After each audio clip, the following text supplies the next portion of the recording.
hermanos, vamos a comenzar en esta mañana. Acompáñenme por favor al Salmo 116.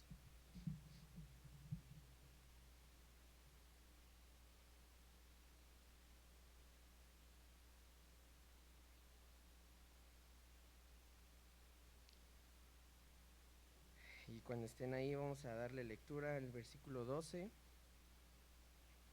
al 14. Dice, versículo 12, ¿qué pagaré a Jehová por todos sus beneficios para conmigo? Tomaré la copa de la salvación e invocaré el nombre de Jehová. Ahora pagaré mis votos a Jehová delante de todo su pueblo.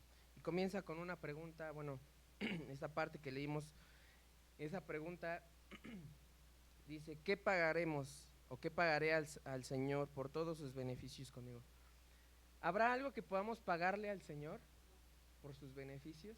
¿Habrá algo que le podamos dar? ¿No? ¿Hay algo que podamos añadir a su naturaleza? ¿Hay algo que cuando nosotros, no sé, cantamos al Señor, lo adoramos, Él se haga más grande? ¿No? Entonces, ¿por qué lo hacemos, hermanos? Quiero que meditemos un poco en esto. ¿Por qué adoramos a Dios? ¿Por gratitud? Ajá, ¿alguien más? Porque Él es bueno. ¿Mande? Así es. Porque de Él y para Él son todas las cosas, ¿verdad? Entonces, no hay algo que podamos nosotros darle al Señor, que le podamos añadir, ¿no? Que porque nosotros le adoremos Él sea más santo, o porque Él sea más grande, ¿no? Muchas veces pensamos que eh, mientras la iglesia está bien, el reino de Dios también está bien, ¿no? Él es soberano y Él hace lo que quiere, cuando Él quiere, donde Él quiere, como Él quiere. Él es soberano. Entonces, no hay nada que podamos hacer para nosotros añadirle algo más al Señor. Pero dice el versículo 13, tomaré la copa de la salvación e invocaré el nombre de Jehová. Ahora pagaré mis votos al Señor delante de todo su pueblo. Hermanos, yo creo que hoy, bueno, al rato vamos a ver, y el día de ayer que tuve la oportunidad de ir a imprimir el pacto que vamos a hacer de membresía, me doy cuenta que no es algo, no estamos en un juego, ¿no? Si nosotros pensamos que venimos aquí para hacer un bonito club social, pues estamos equivocados, ¿no? Estamos comprometidos con el Señor. No con una iglesia, incluso no con nosotros mismos, aunque sí hay cierto grado de compromiso entre nosotros mismos, pero nuestro compromiso más grande es con el Señor. Y este pasaje habla precisamente de eso. Ahora pagaré mis votos al Señor delante de todo su pueblo. Y el día de hoy, yo creo que hoy nos podemos comprometer con el Señor verdaderamente. Ajá, entonces, eh, presentémonos hoy delante de Él, adorémosle porque Él es digno, alabémosle porque Él es digno, y vamos a comenzar en esta mañana, amén. Vamos a ponernos de pie, bueno, los invito a que se pongan de pie, yo no puedo porque voy a tener que estar aquí sentado, pero vamos a ponernos de pie y vamos a alabar el nombre de nuestro Dios. ¿Por qué? Pues porque Él es digno, ajá. Él es digno de toda gloria, de toda honra, Él es digno de alabanza, Él es digno de todo, ¿no? Proclamemos sus alabanzas, proclamemos eh, cada uno de sus atributos y alabémosle por quien es Él. Vamos a orar. Dios, te damos gracias por este tiempo que podemos estar aquí, Señor. Venimos el día de hoy a hacer iglesia, Señor, a levantar tu nombre, oh Dios. No queremos tomarlo a la ligera, Señor. Queremos realmente demostrar que somos tus hijos, que somos tu pueblo, Señor. Que nos has escogido, que nos has limpiado, Señor, con la sangre de Jesucristo. Que fuimos comprados al precio de la preciosa sangre de Jesús. Y no queremos, oh Dios, tomar en vano ese sacrificio, oh Dios, sino queremos proclamarlo, queremos anunciarlo a nuestros vecinos, queremos anunciarlo a todas aquellas personas que nos conocen, Señor. Y hoy nos reunimos aquí, Señor, para aprender más de ti, para escuchar tu voz, para poder, Señor, anunciar tus alabanzas, para adorarte, para ofrecernos delante de ti, Señor, para escuchar tu palabra, Señor, y crecer en el conocimiento de Cristo, crecer en gracia, Señor. Te damos gloria y honra a ti, Señor. Queremos cantarte en este tiempo, disponemos nuestro corazón, nuestro cuerpo, Señor, para alabarte, Señor, y nos ofrecemos delante de ti. En el nombre de Jesús, amén. Vamos a comenzar en esta tarde.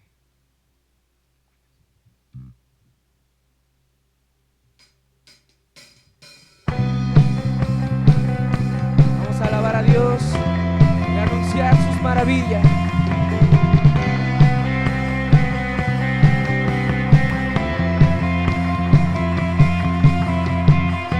Cuán asombrosas son tus obras, cuán asombrosas son tus obras,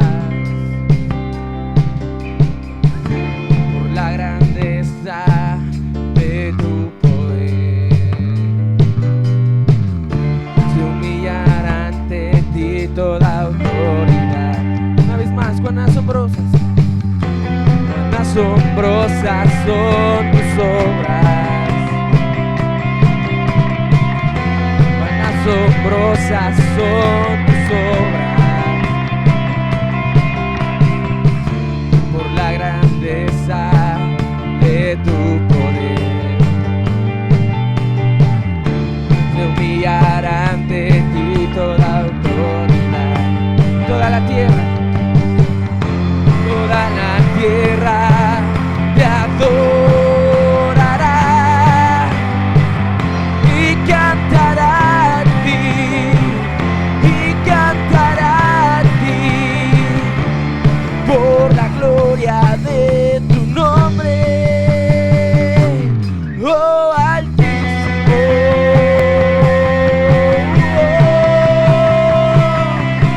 oh Altísimo,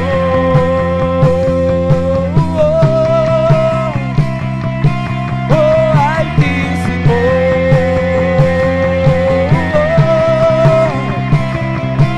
oh Altísimo.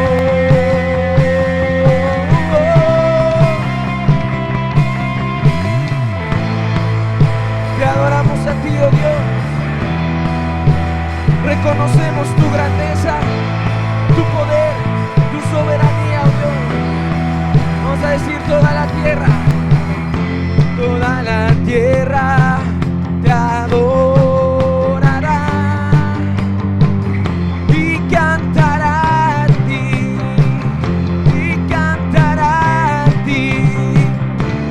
por la gloria de tu nombre. Una vez más, toda la tierra te adorará y cantará a ti,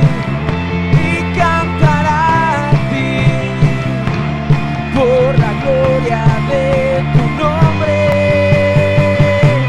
oh Altísimo,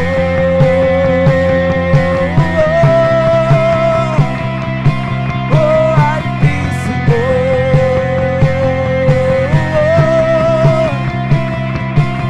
oh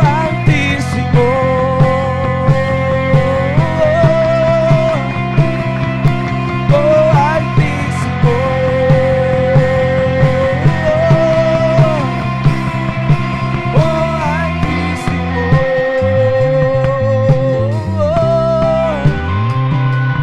oh Altísimo. Cantemos con nuestras voces, oh Altísimo, oh Altísimo,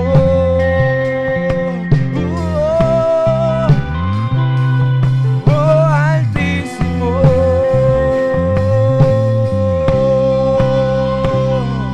amén. Adoramos a nuestro Dios porque Él es digno. Vamos a cantarle y, como les decía, vamos a pagar nuestros votos delante de nuestro Dios, porque queremos ser un sacrificio vivo, santo y agradable. Vamos a anunciar las virtudes de aquel que nos llamó de las tinieblas a su luz admirable. Amén. Somos su pueblo, somos su iglesia y le cantamos y le adoramos. Amén.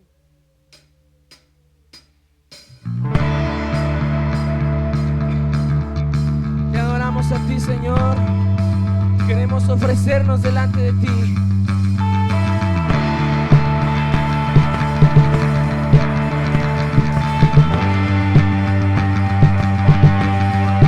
Nos humillamos delante de nuestro Dios. Sacrificio agradable queremos ser. Hoy renunciamos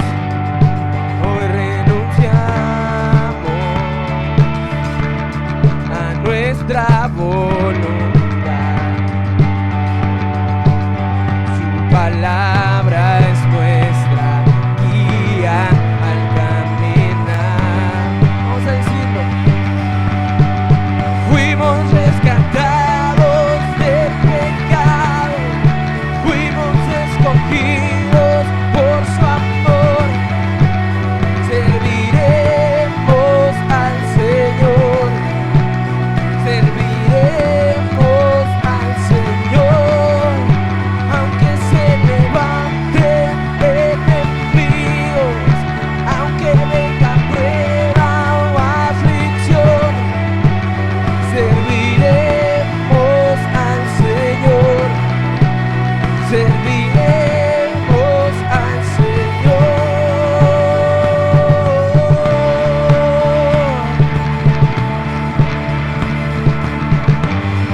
Te adoramos, Señor, cantamos en obediencia, amor y gratitud. Nos rendimos ante aquel que nos llamó. Pueblo adquirido,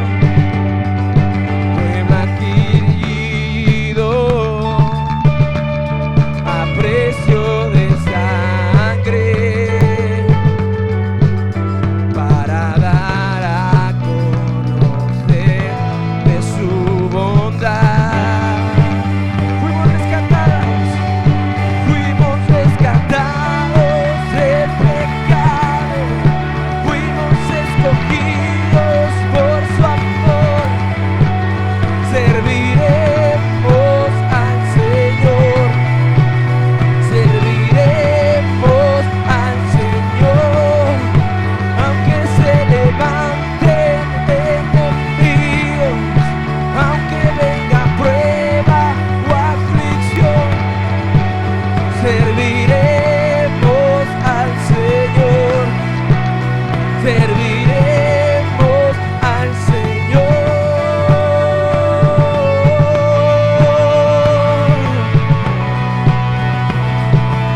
Te serviremos a ti, Señor, te proclamaremos. Somos tu iglesia y te cantamos a ti, Señor. He decidido seguir a Cristo. Cántele conmigo. He decidido seguir a Cristo. He decidido seguir a Cristo. No vuelvo atrás, no vuelvo atrás. Fuimos rescatados del pecado, fuimos escogidos por su amor. Serviremos al Señor, serviremos al Señor, aunque se levanten enemigos, aunque venga prueba o aflicción. Serviremos al Señor, serviremos al Señor.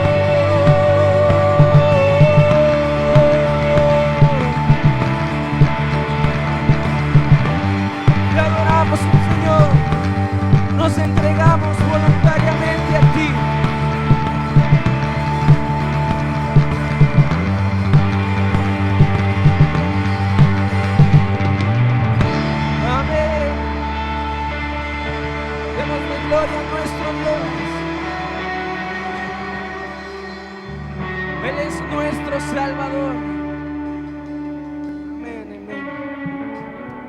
Gracias, Señor.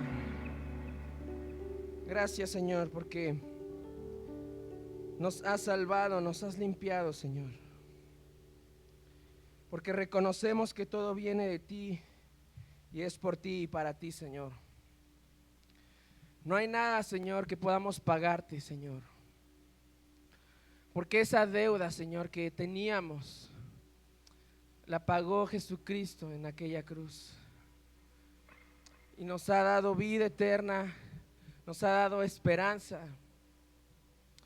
Anuló el acta de decretos que había en contra de nosotros, Señor. Y exhibiste, oh Dios, a tus enemigos en la cruz del Calvario, Señor. Cantamos con alegría, con gran gozo, con esperanza, Señor. Y nos gozamos, Señor, en esta gran verdad que vamos a cantar y a proclamar. Te adoramos, oh Dios.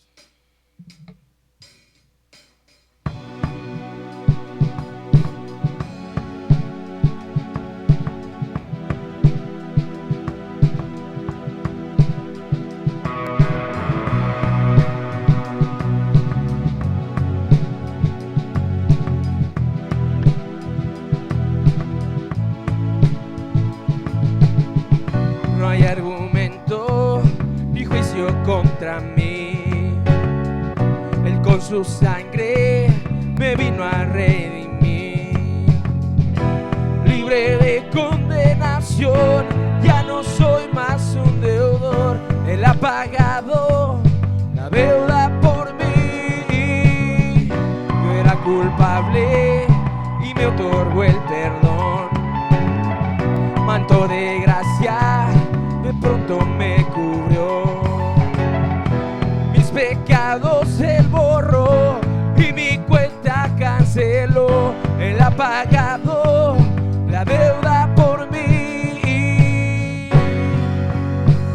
Y ahora soy libre, esclavo por amor, precio de sangre.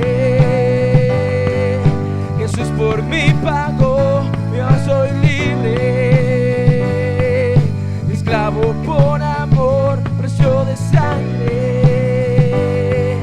Jesús por mí pagó. Él marcó mi corazón.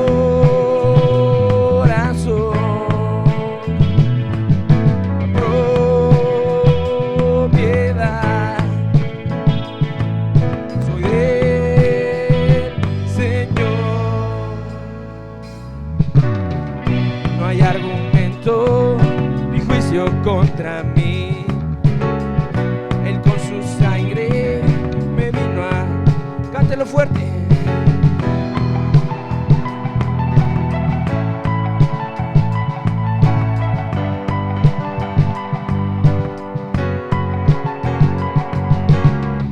Yo era culpable y me otorgó el perdón.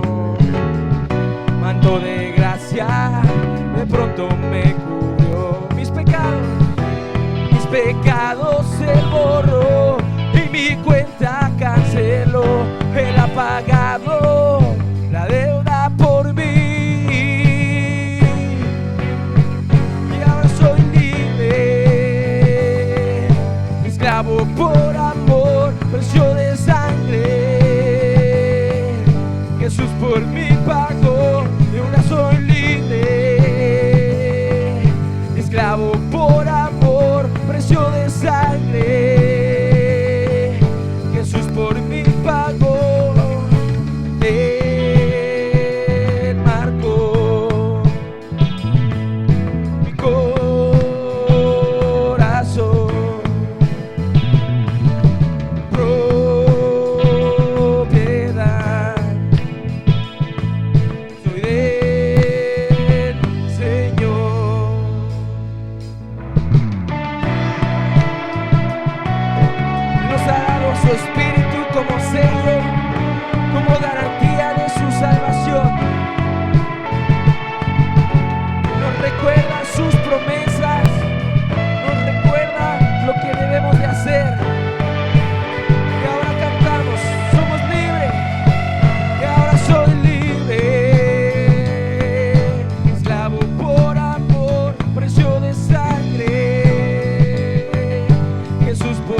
esclavo por amor, precio de sangre. Jesús por mí pagó y ahora soy libre. Esclavo por amor, precio de sangre. Jesús por mí pagó y ahora soy libre. Y esclavo por amor. Por última vez cantamos. Y ahora soy libre. Esclavo por amor, precio de sangre. Jesús por mí pagó. Él marcó mi corazón.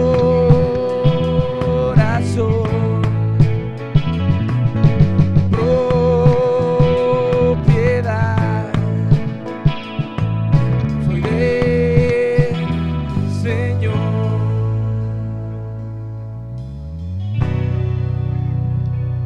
¿Cuántos le dan gracias al Señor por su sacrificio?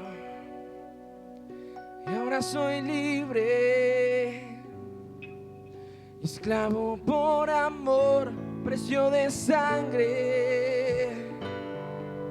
Jesús por mí pagó y ahora soy libre. Y esclavo por amor, precio de sangre. Jesús por mí pagó, Él marcó. Él marcó mi corazón.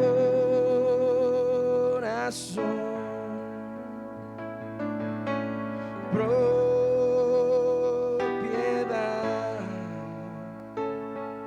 soy del Señor.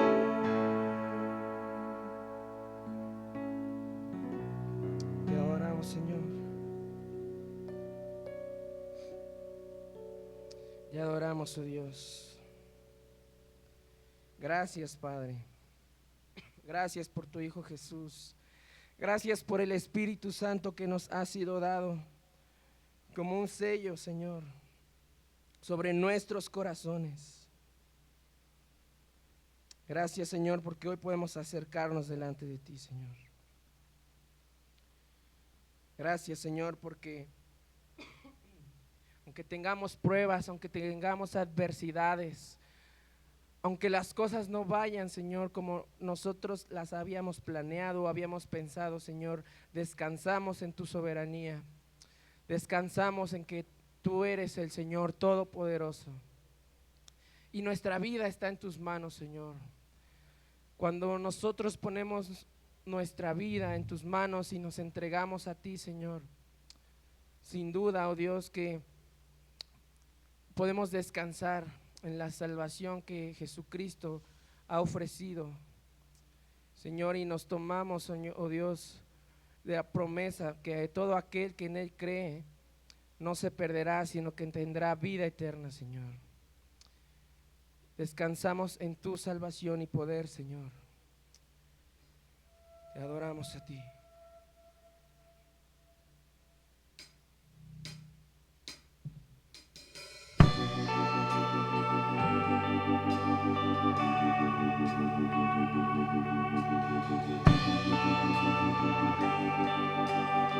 Vamos a adorar a Dios y cantemos.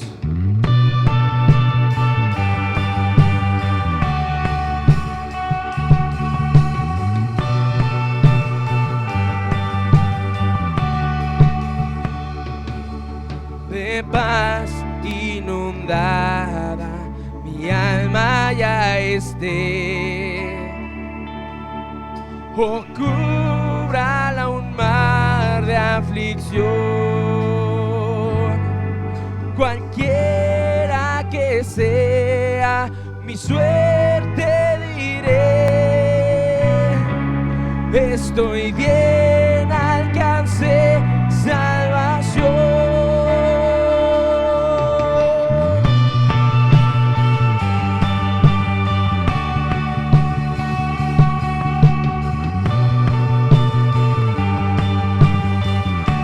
Ya venga la prueba, ya venga la prueba. Satán. No mengua mi fe ni mi amor, pues Cristo comprende mis luchas, mi afán, y su sangre obrará en mi favor.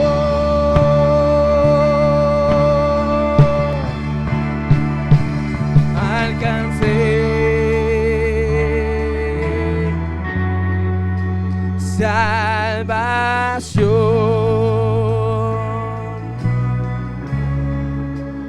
Estoy bien, alcancé salvación.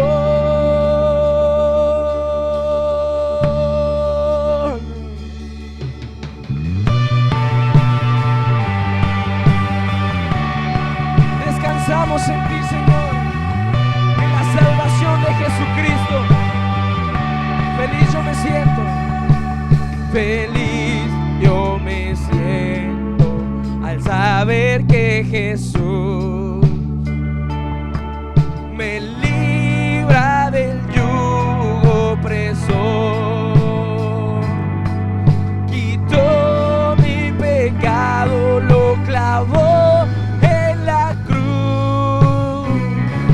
Gloria demos al buen Salvador.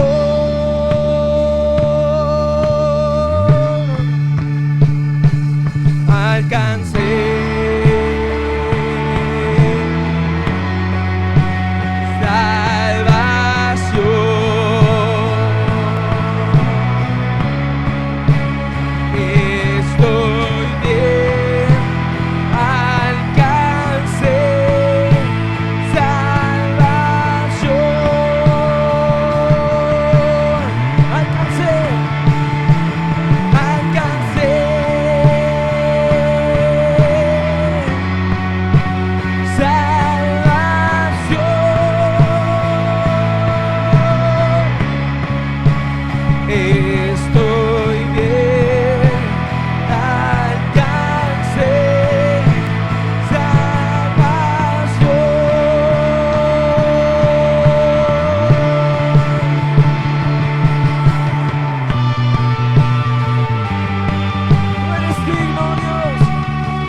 fe tornaráse en feliz realidad.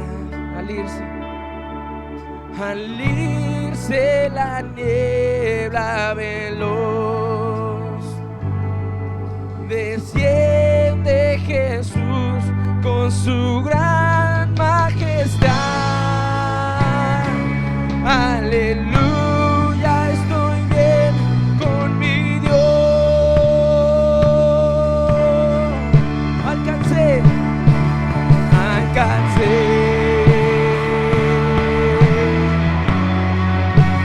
salvación.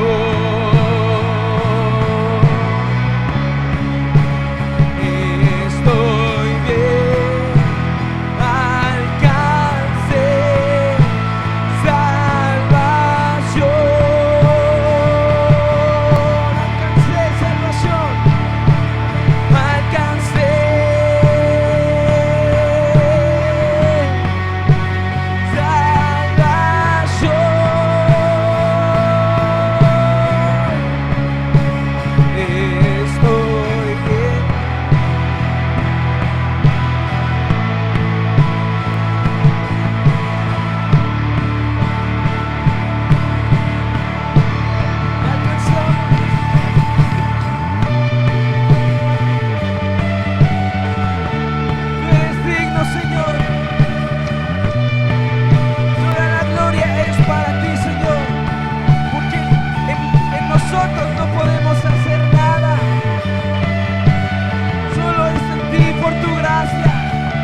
alcancé salvación.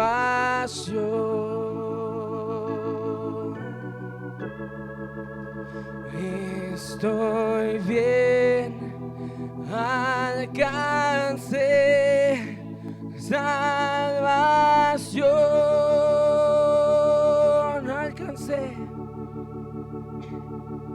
Alcancé salvación.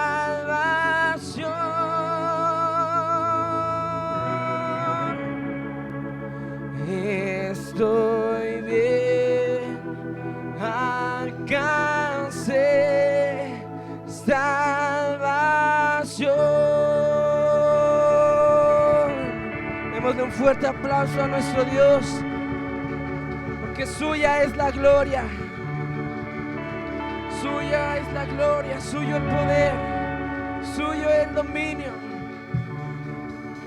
Amén. Amén, amén. Pueden tomar sus lugares, hermanos, vamos a continuar. Salude a una o dos personas que tiene ahí a su lado.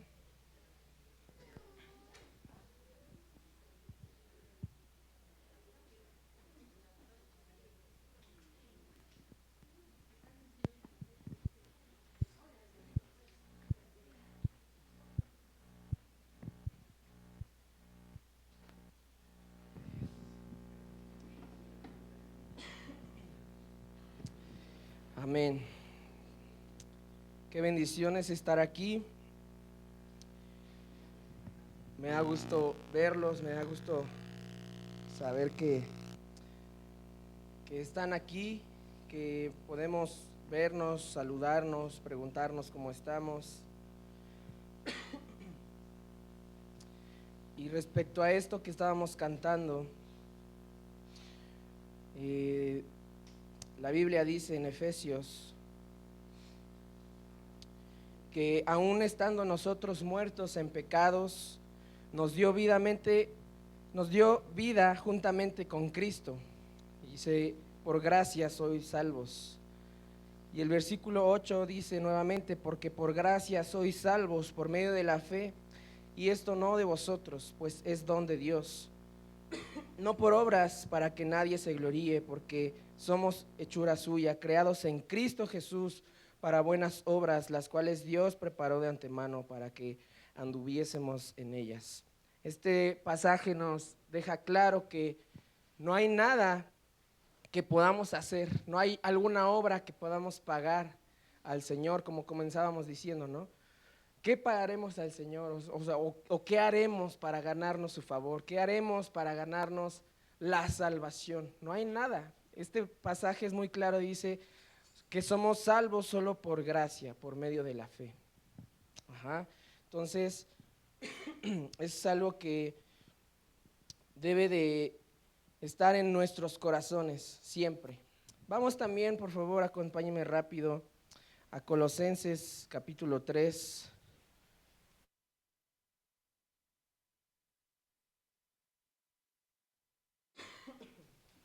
Y no sé ustedes, pero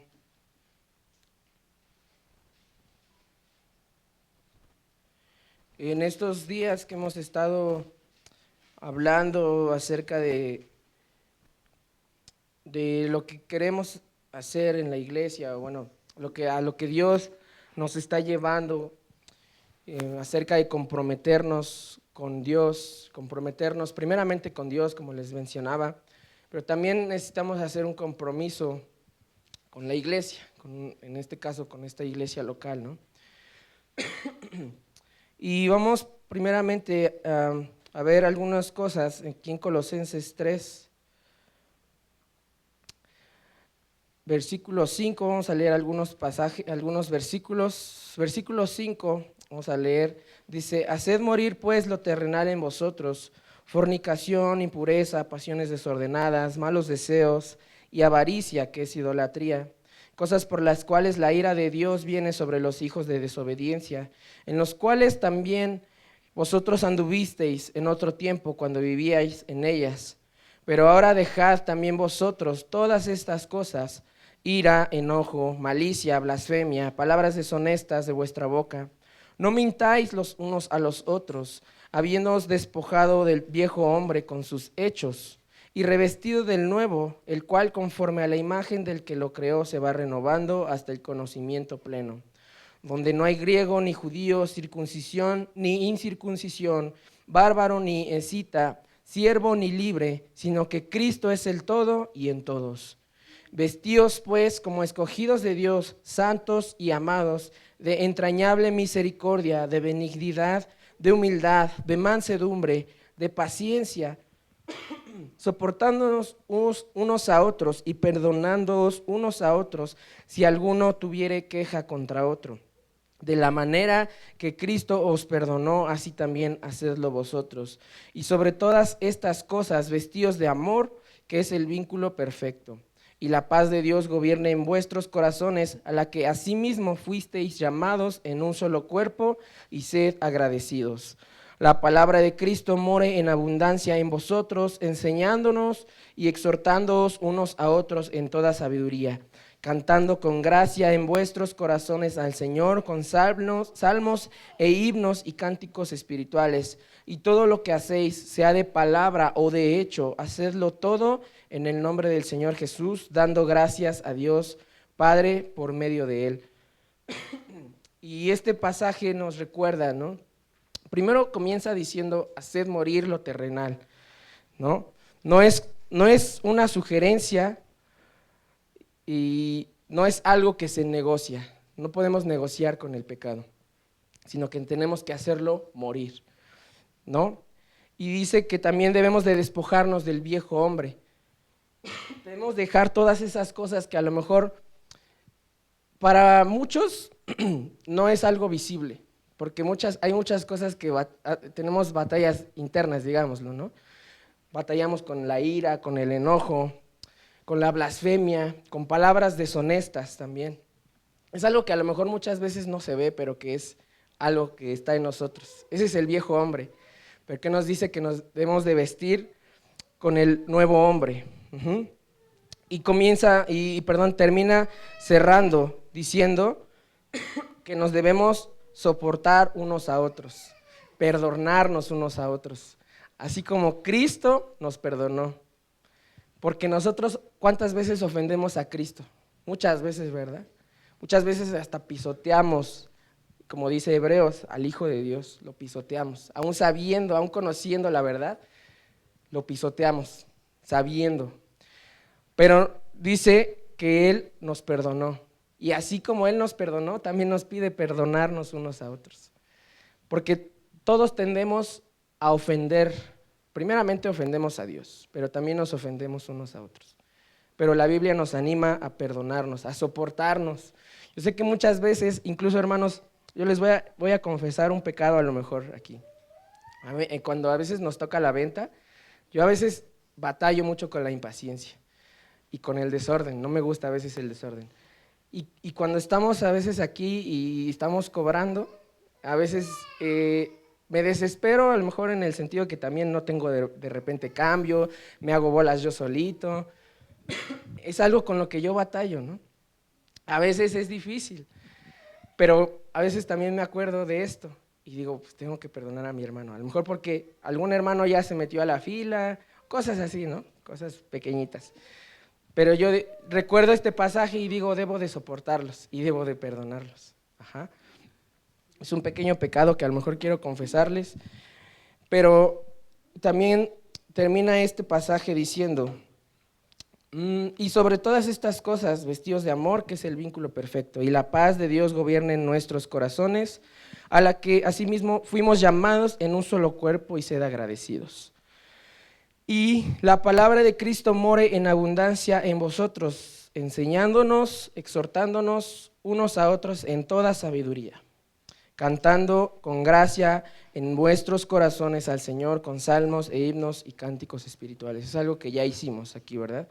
Pero algo que dice, la palabra de Cristo more en abundancia. More en abundancia. ¿Qué entendemos con que la palabra de Dios debe de abundar en nuestros corazones? Algo que es abundante, ¿cómo es? ¿Es algo así poquito? Y les decía que en estos días que hemos estado aprendiendo más, y yo, por ejemplo, en esta semana estuvimos escuchando una serie que alguna vez les compartí en el grupo de la iglesia, de un pastor que habla acerca de historia de la iglesia. Y esa serie yo la había escuchado como 2 o 3 veces más, pero en esta semana que pude ponerle a lo mejor un poquito más de atención, realmente despierta en mí un deseo de estudiar, de conocer más acerca de la iglesia.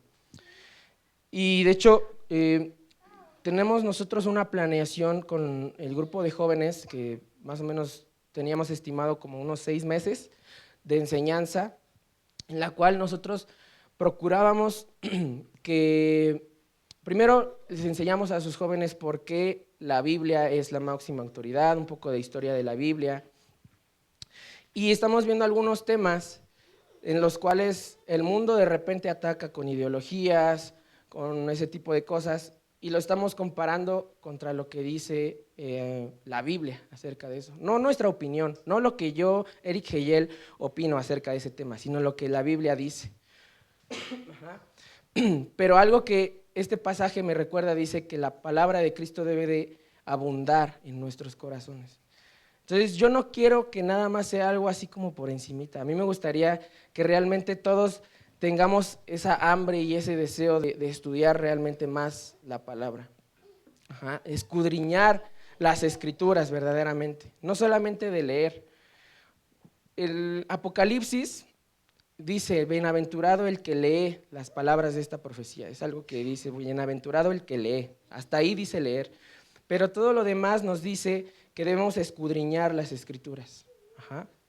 Entonces yo les animo, hermanos, a que podamos animarnos unos a otros a estudiar. Yo sé que muchas veces, incluso en el grupo de la iglesia, ¿no? Para los que tienen WhatsApp,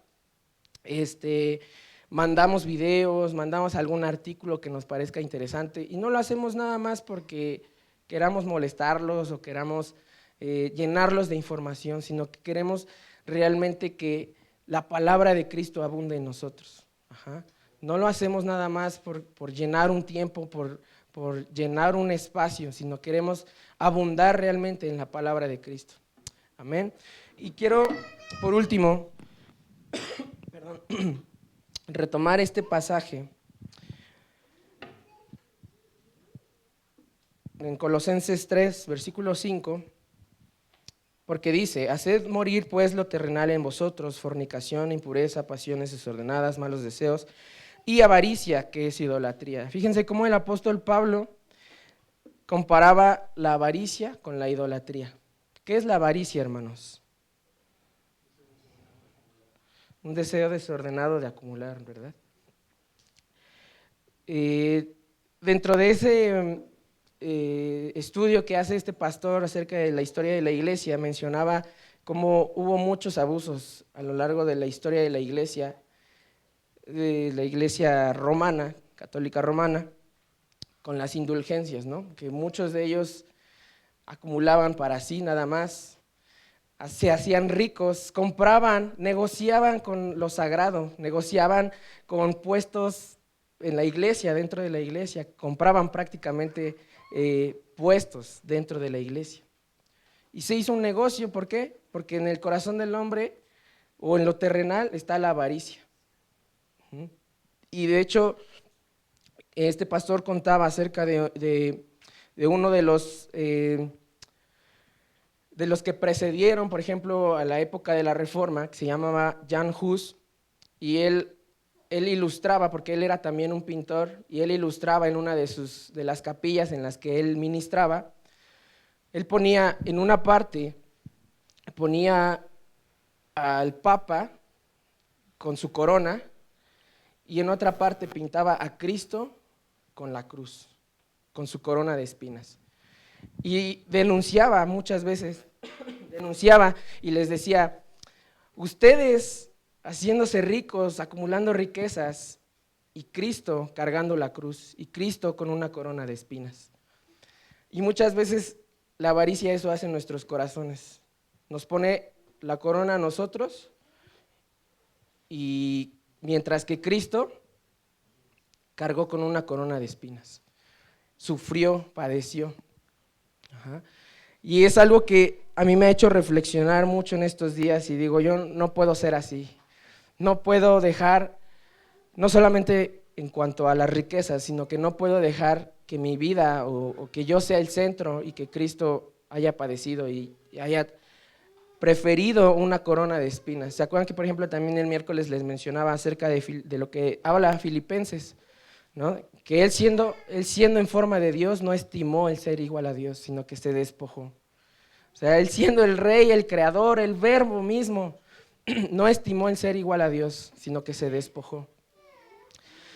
Y les digo también, ya por último, porque no quiero extenderme más, en este pacto que yo creo que el día de hoy vamos a leer, porque hoy lo vamos a leer y nadie va a estar obligado a firmarlo, ¿no? No vamos a estar aquí con una pistola para obligarlos a firmar ese pacto de membresía, sino que cada quien lo va a leer y va a decidir en su corazón si se quiere comprometer con esta iglesia.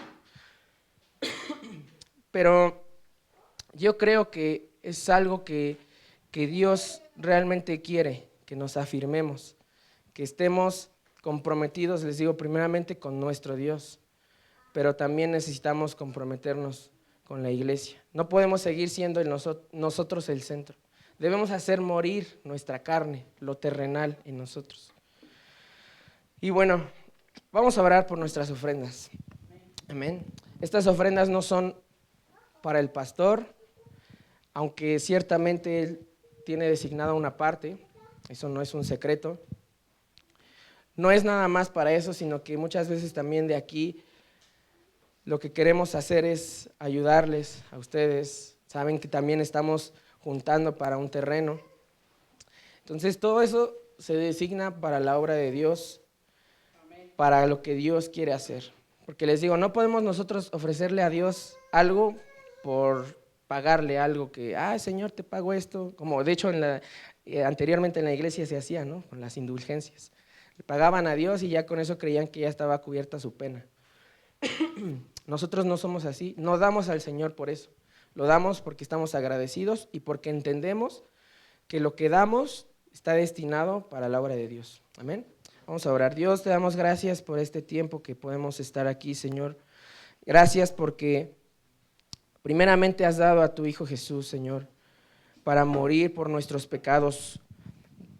Gracias, Señor, porque nos has demostrado, Señor, que tú eres nuestro sustento, que tú eres el que nos sostiene, Señor.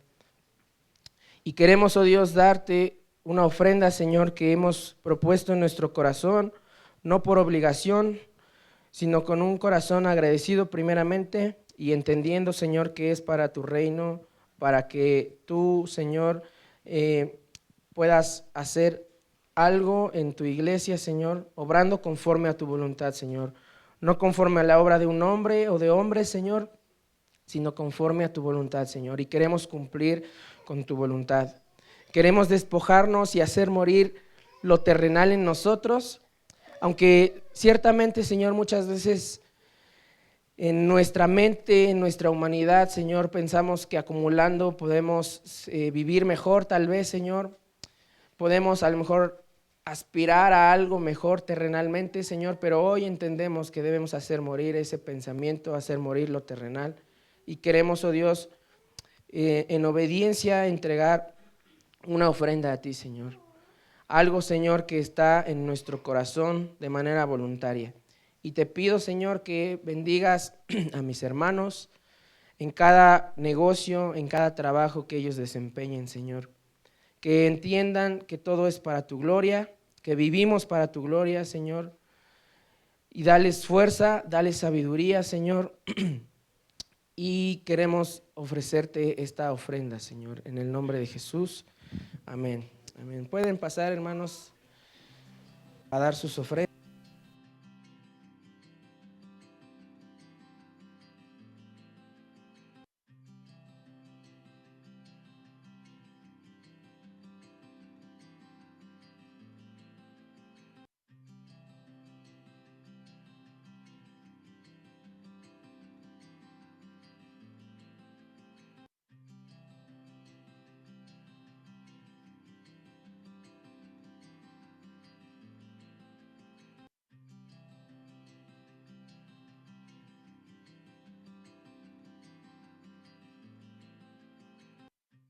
Tienen reunión de mujeres aquí en la iglesia a las 10 de la mañana. Entonces ya tenían rato que creo que no se reunían las mujeres, pero por lo que me han platicado, obviamente yo no vengo, ¿verdad? Pero por lo que me han platicado es un tiempo de bendición en el que también estudian la Biblia y están todas las mujeres invitadas, ¿verdad? Mujeres, niñas, jovencitas, todas están invitadas el 2 de mayo a las 10 de la mañana, ¿ok? Entonces, ahora sí vamos a... ok, perdón. También tenemos reunión, bueno, no tenemos, tienen reunión de matrimonios 25 de mayo, de abril, 25 de abril, y ya nada más faltaría por definir el lugar, pero para que consideren la fecha del 25 de abril, supongo que es sábado, reunión de matrimonios, así es de que prepárense y por ahí les encargo que oren por mí para que pronto pueda asistir a alguna de esas reuniones. Ahora sí dejo el lugar sí, tenía que ser. Vamos a leer la palabra. Buenos días a todos, hermanos. ¿Cómo están? ¿Están bien? Estamos bien porque por fe alcanzamos salvación. Bueno, vamos a leer nuestro Salmo 142 completo y 143 completo también. Por favor, me acompañan.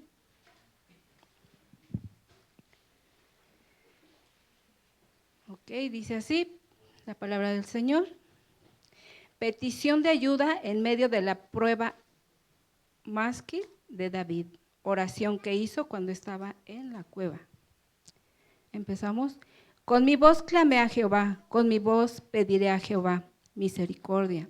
Delante de él expondré mi queja, delante de él manifestaré mi angustia. Cuando mi espíritu se angustiaba dentro de mí, tú conociste mi senda, en el camino en que andaba, me escondieron lazo. Mira a mi diestra y observa, pues no hay quien me quiera conocer, no tengo refugio, ni hay quien cuide de mi vida. Clamé a ti, oh Jehová, dije, tú eres mi esperanza y mi porción en la tierra de los vivientes. Escucha mi clamor, porque estoy muy afligido. Líbrame de los que me persiguen, porque son más fuertes que yo.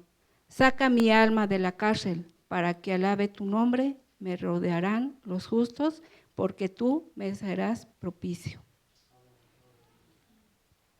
143, Salmo, por favor. Súplica de liberación y dirección, Salmo de David.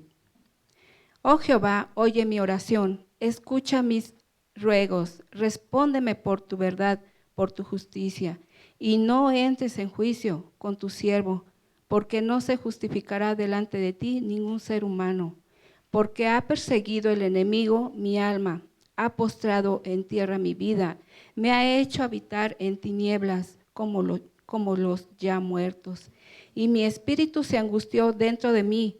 Está desolado mi corazón.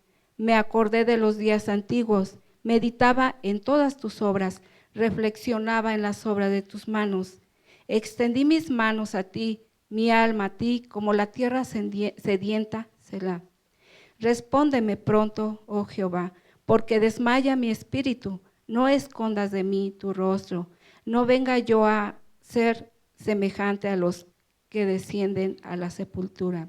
Hazme oír por la mañana tu misericordia, porque en ti he confiado. Hazme saber el camino por donde ande, porque a ti he elevado mi alma. Líbrame de mis enemigos, oh Jehová, en ti me refugio. Enséñame a hacer tu voluntad, porque tú eres mi Dios. Tu buen espíritu me guíe a tierra de rectitud. Por tu nombre, oh Jehová, me vivificarás. Por tu justicia sacarás mi alma de angustia, y por tu misericordia disiparás a mis enemigos, y destruirás a todos los adversarios de mi alma, porque yo soy tu siervo. Dios les bendiga, hermanos. Damos el lugar al pastor.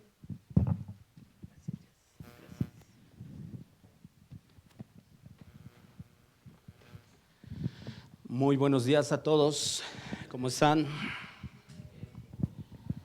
Gracias a Dios por una semana más, un domingo más en que podemos reunirnos y glorificar el nombre de Cristo. ¿Qué le parece si oramos en esta tarde ya para exponer la palabra del Señor? Padre, te damos muchas gracias por tu amor, tu fidelidad, tu bondad, por tu gracia derramada sobre nuestros corazones, porque nos has amado, nos has salvado, has tenido misericordia de nosotros, Señor, y te honramos. Oh Dios, te pedimos en esta tarde, oh Dios, que tu Espíritu Santo nos hable, nos confronte, oh Dios, nuestra manera de pensar y de vivir. Que el nombre de Cristo sea glorificado, Señor, que seamos una iglesia, Señor, que proclama, oh Dios, el Evangelio, que proclama, oh Dios, la verdad, oh Dios, a toda costa, Señor, y que Cristo, oh Dios, vive en nosotros, Señor, y se refleja, oh Dios, en cómo hablamos, cómo vivimos, en cómo somos como familia, Señor, en cómo hacemos la iglesia, y te damos a ti la honra y la gloria. Gracias por todo lo que tú has hecho por nosotros y seguirás haciendo en el nombre de Jesús. Amén y amén. Pues bienvenidos todos. Hace algún tiempo escuché una pregunta, si en un momento dado es bueno cambiar de iglesia local, obviamente. Y diferentes expositores ahí de la palabra de Dios daban alguna respuesta. Y la segunda pregunta que conllevaba esto era: en un momento dado, si yo decido irme a otra iglesia, ¿qué criterios serían buenos considerar para en un momento dado moverme de iglesia? Y yo no sé cuántos de ustedes han considerado o han pensado qué criterios serían buenos para movernos de iglesia. Y obviamente hay varias cosas que podríamos considerar. Pero por ejemplo hay creyentes que el criterio para asistir a una iglesia es porque está cerca de su casa. Y dicen: está cerca de mi casa, yo ahí voy.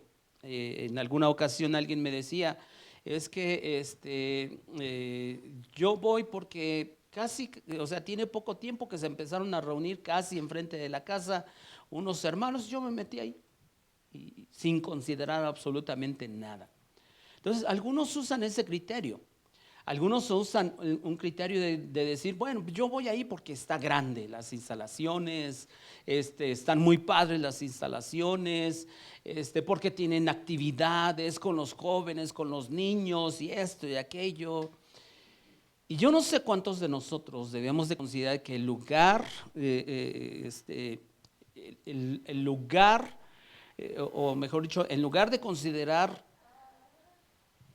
o el criterio principal para considerar dónde me debo reunir, es qué tan sana es esa iglesia, qué tan bíblica es esa iglesia. Alguien en una ocasión dijo: no vayas a la iglesia por cuán cerca está tu casa, sino por cuán cerca está la Biblia. Yo creo que tiene mucha razón. Porque elegir la iglesia donde nosotros nos vamos a congregar, donde mi familia se va a congregar, donde mis hijos van a recibir, van a escuchar la palabra de Dios, es importante. O sea, no debemos de tomarlo a la ligera. El lugar donde nosotros nos vamos a congregar, o sea, la decisión que nosotros vamos a tomar, es importante que nosotros lo consideremos, porque qué tan bíblica es esa iglesia. Y yo no sé cuántos de nosotros nos hemos puesto a pensar en algo. Dios no nos deja elegir nuestra familia de sangre. Él dice: vas a nacer en tal casa, con tal familia, y no te da elección. Pero de algún modo, sí nos permite elegir nuestra familia de fe. Sí nos permite considerar dónde me debo reunir.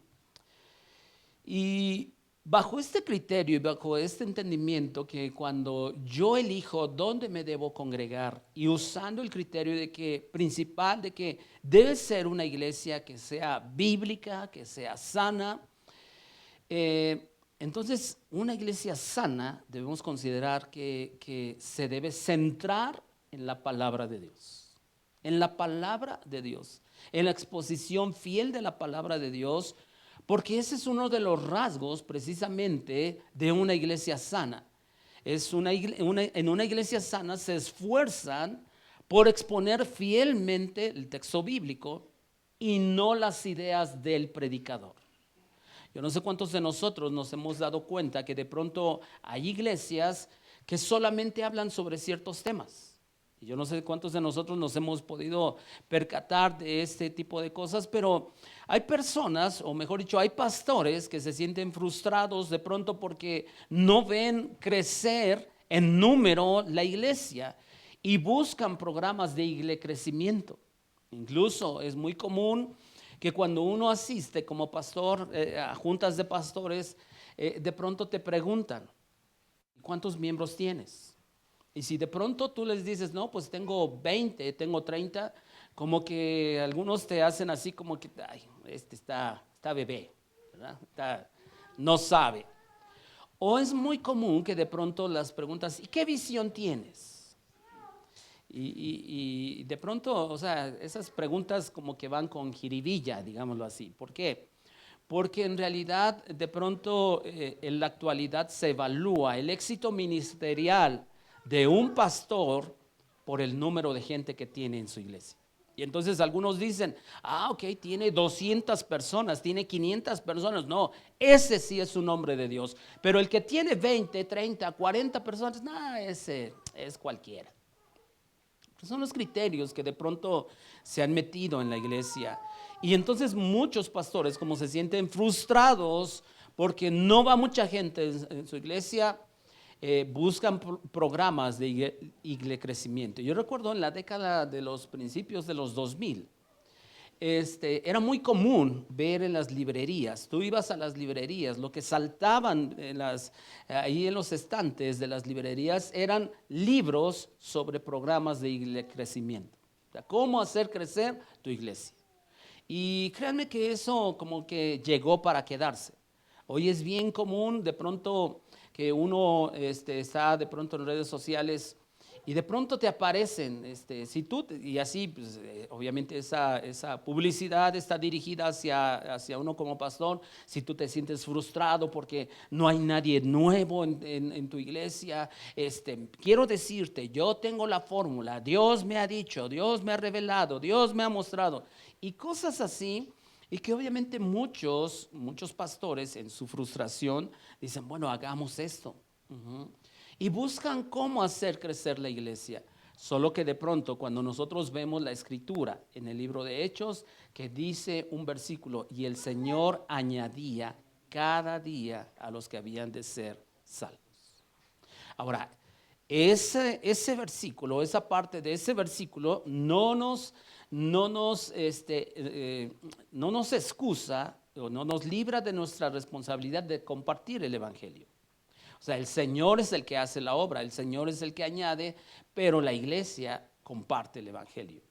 Pero hay pastores que en lugar de centrar sus actividades y todos sus esfuerzos por predicar mejor, explicar mejor la palabra de Dios, buscan una serie de actividades. Yo no sé cuántos de nosotros hemos escuchado de iglesias que de pronto están llenos de actividades toda la semana y que el lunes es un día de oración, el martes es y así hasta de pronto en algunos lugares le dicen es la reunión de damas, el miércoles es la reunión de no sé qué, el jueves los caballeros, el viernes los jóvenes, el sábado de evangelismo, el domingo es el culto general y esto, aquello, toda la semana.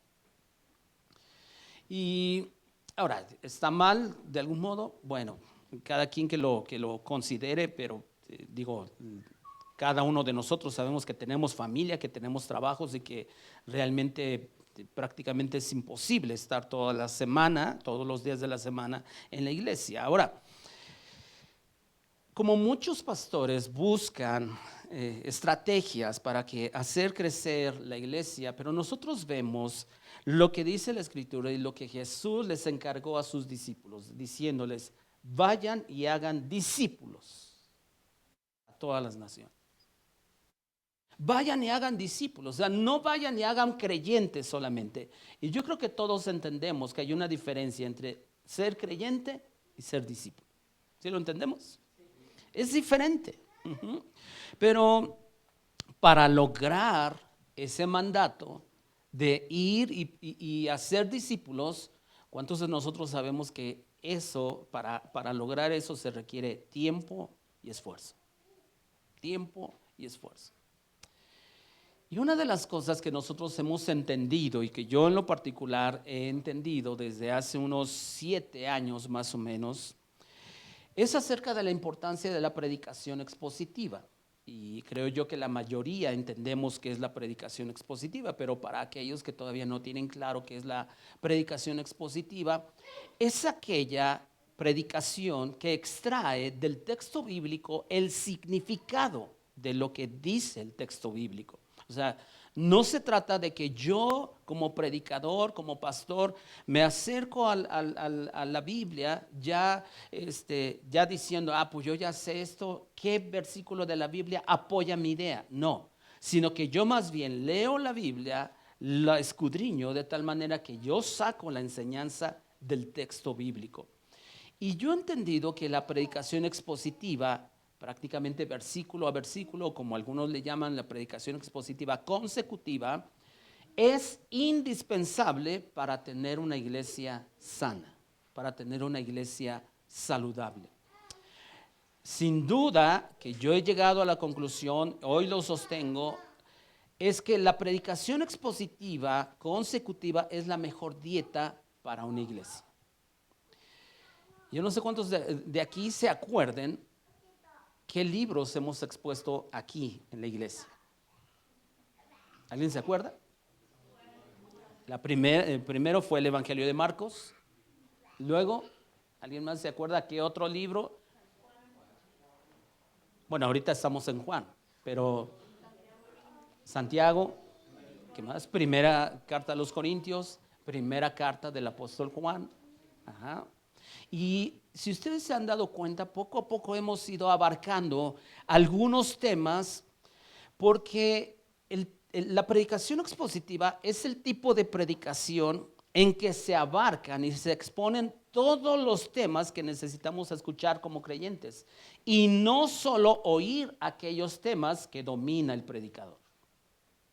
Porque si usted se da cuenta, de pronto en iglesias como que hay temas específicos que solo se le dan como que vuelta. Espíritu Santo, dones del Espíritu Santo, familia, dar. Muchas iglesias solamente sus mensajes tienen que ver con dar. Y, en fin, o sea, y de pronto se toca un tema, 2 temas, y de ahí como que es darle vuelta. Pero la predicación expositiva requiere esfuerzo, compromiso de los predicadores para que realmente estudien el tema y no expongan sus ideas. Y yo he encontrado lo siguiente: el mismo predicador crece al exponer pasajes que nunca ha enseñado. Y yo les voy a decir, y creo que algunos lo escucharon cuando estábamos enseñando precisamente el Evangelio de Marcos, porque en lo personal y a pesar de que yo llevaba ya muchos años predicando, nunca había predicado sobre las parábolas. Y yo no sé cuántos de aquí, de hecho, entendemos las parábolas. Alguien de aquí dice, yo las parábolas las entiendo súper bien, todas. La verdad es que no. Y las parábolas, sin embargo, y un detalle, solamente por mencionar, las parábolas, digámoslo así, ¿son fáciles de entender todas? No. Y si usted se acuerda, en una ocasión los discípulos le preguntaron a Jesús, ¿por qué hablas delante de todos con parábolas? ¿Y cuál fue la respuesta de Jesús? Para que oyendo no entiendan. A ver, Jesús, ¿cómo que para que, o sea, te escuchen pero que no entiendan? Como que está raro. Debía ser lo contrario, ¿no? Para que escuchen y entiendan. Pero el Señor dijo que no. Dice, para que no se conviertan y no se salven. Ahora, eso de pronto para nosotros nos resulta raro. Pero ahora no le voy a responder todo lo demás, ¿verdad? Pero Solo quiero hacer el comentario. Yo nunca había expuesto otras parábolas. Había yo hablado de la parábola de los talentos, que casi siempre lo ocupábamos ¿para qué? Para dar. Por cierto, yo creo que todos entendemos que la parábola de los talentos no se refiere precisamente a eso. Pero miren, en lo particular también, no sé cuántos recuerden, también expusimos Colosenses. Yo nunca había expuesto la parte final de una carta. Y yo no sé si ustedes recuerden, pero ahí vienen nombres que de pronto algunos piensan, bueno, ¿y como para qué vienen estos nombres al final de los escritos, sobre todo de Pablo? Pues todo tiene un propósito. ¿Por qué? No sé si ustedes se acuerdan que ahí venían algunos nombres y que fuimos como que rastreando a través de lo que dice la Biblia acerca de ellos y tuvimos una enseñanza acerca de eso. Pero el predicador crece cuando expone temas que nunca realmente ha estudiado. Por ejemplo, yo recuerdo que había escuchado, y obviamente lo había leído en la Biblia, acerca de la segunda venida de Cristo. Pero hagan de cuenta que solo había escuchado partes y una manera de interpretar ciertos pasajes que tienen que ver con la segunda venida de Cristo. ¿Y qué era lo que yo hacía en primera? Solo mencionaba, del Señor ya viene, y todos decían, amén. Pero nunca nos metíamos a estudiar cosas específicas. Incluso algunos de nosotros como predicadores solamente éramos como que ecos de lo que alguien había enseñado, sin investigar si lo que habíamos recibido era cierto. Y solamente repetíamos. Pero es por medio de la predicación, y yo creo que por medio de la predicación expositiva, que Dios nos confronta en cómo pensamos y en cómo vivimos. De hecho, hace un rato me estaba yo acordando cuando estábamos cantando de un canto que hace tiempo lo cantábamos y de pronto de vez en cuando lo hemos cantado, incluso un miércoles, hace 1 o 2 miércoles lo cantamos, una parte de un canto que dice, Señor, enséñame cómo debo vivir y lo que debo hacer. Y yo desde las veces que lo cantábamos, es una oración que todos debemos hacer. Y que cada vez que nosotros recibimos o escuchamos la palabra de Dios, es una oración que nosotros debemos hacer. Señor, enséñame cómo debo vivir y lo que debo hacer. Porque hay situaciones en las cuales no sabemos qué hacer. Hay una situación que nosotros como familia ahorita estamos pasando y nosotros en nuestras fuerzas lo queremos resolver. Y yo dije, vamos a hacer esto, pero de pronto así como que es la voz del Espíritu Santo que te dice, hey, detente. ¿Y cuándo me consultaste? ¿Por qué no esperas para que yo actúe y yo te diga lo que debes hacer? Y entonces hemos estado confiando en el Señor. No les digo que no, es una batalla casi diaria de decir, bueno, y si hago esto, y si me adelanto para esto, y si esto, y si aquello. Pero solamente Dios sabe, y yo le pido a Dios, danos sabiduría y danos entendimiento qué hacer en todo esto. Pero desafortunadamente en muchos lugares la predicación solo mueve las emociones de los oyentes. Muchos salen de las iglesias motivados pero no confrontados. Motivados pero no confrontados. Muchos otros salen alegres porque han oído historias del predicador y pareciera que les gustó, y lo pongo entre comillas, les gustó la función, pero no salen con un deseo de ser más santos. Por cierto, hermanos, y aquí es donde me voy a meter a cuestiones de la Biblia. Por cierto, yo no sé si usted esté de acuerdo conmigo, pero una de las cosas que la iglesia ha perdido es el temor a Dios. El temor a Dios. Y porque hemos perdido el temor a Dios es que toleramos el pecado en nuestra vida. El pecado en nuestra vida. Yo le hago una pregunta. Y ahorita vamos a leer ese pasaje de Hechos 5. Pero, ¿qué pasaría en nuestras iglesias si volviera a pasar lo que dice Hechos 5? Y algunos dirán, ¿y qué dice Hechos 5? Pues vamos a Hechos 5. Hechos capítulo 5.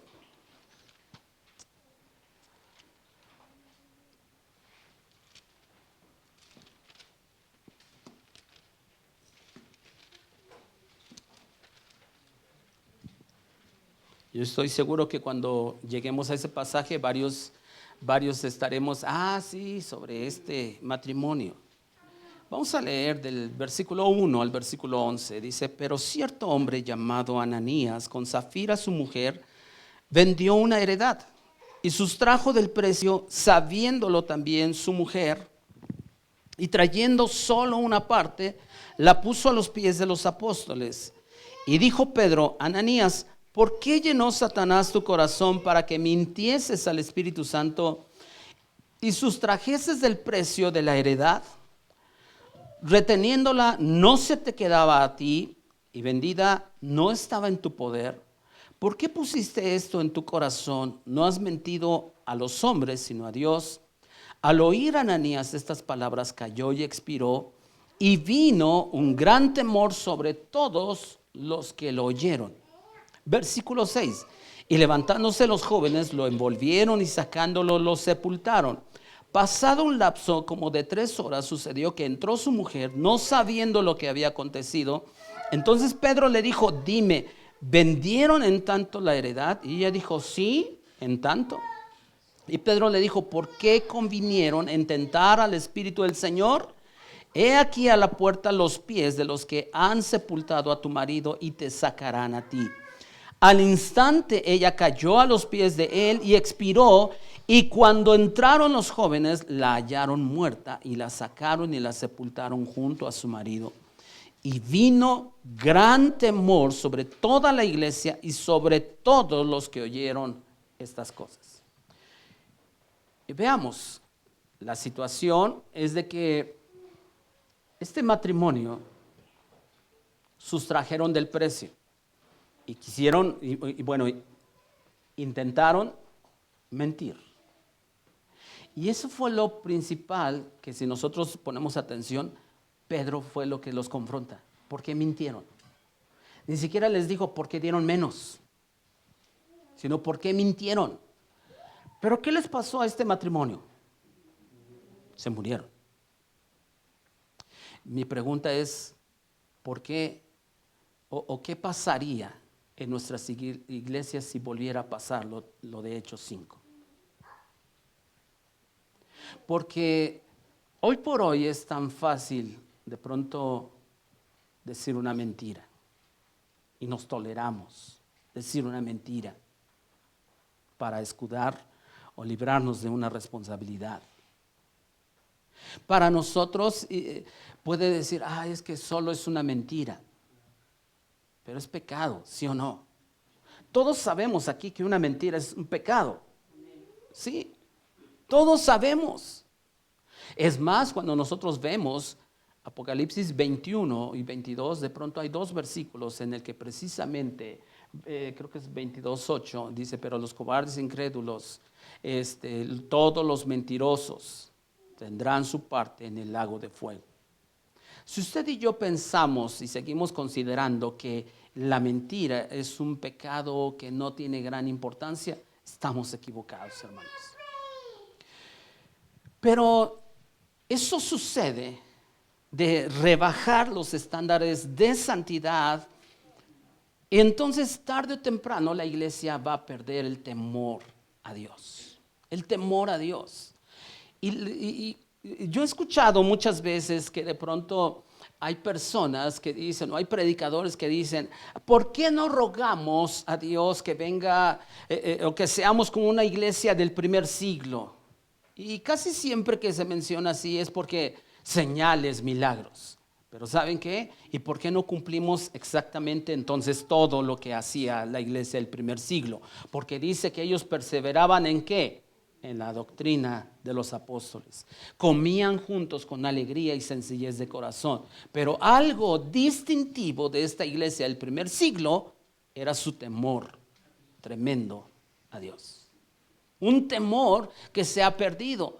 Y veamos un poquito más adelante, Hechos capítulo 9, versículo 31. Y cómo es de que esto era tan común en la iglesia del primer siglo. No solamente en la iglesia en Jerusalén, sino en las iglesias que poco a poco Dios fue permitiendo que se abrieran en diferentes ciudades. Dice el versículo 31 de Hechos 9, entonces las iglesias tenían paz por toda Judea, Galilea y Samaria, y eran edificadas andando ¿en qué? En el temor del Señor, y se acrecentaban fortalecidas por el Espíritu Santo. Y hermanos, debemos de ser claros. Como hemos perdido el temor a Dios, es que vivimos como queremos. Vivimos como queremos. Incluso si queremos asistimos a la iglesia, si no, no. ¿Por qué? Porque no hay un temor a Dios. Cuando pecamos, incluso ya nos sentimos un pesar por fallarle a Dios. ¿Por qué? Porque no hay un temor en nuestra vida. El temor a Dios pone freno en nosotros. Pero aquel que no tiene temor a Dios, ¿qué freno va a tener? Nada, ninguno. Pero el que no tiene freno, el que no tiene temor a Dios, hace lo que quiere. Proverbios capítulo 16, versículo 6. Vaya conmigo.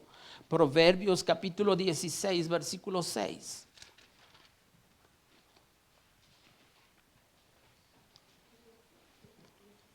(16:6) de Proverbios dice: con misericordia y verdad se corrige el pecado, y con el temor de Jehová los hombres, ¿qué? Se apartan del mal. ¿Por qué hacemos lo que queremos? ¿Por qué pecamos y no sentimos un pesar? Porque se ha perdido el temor a Dios.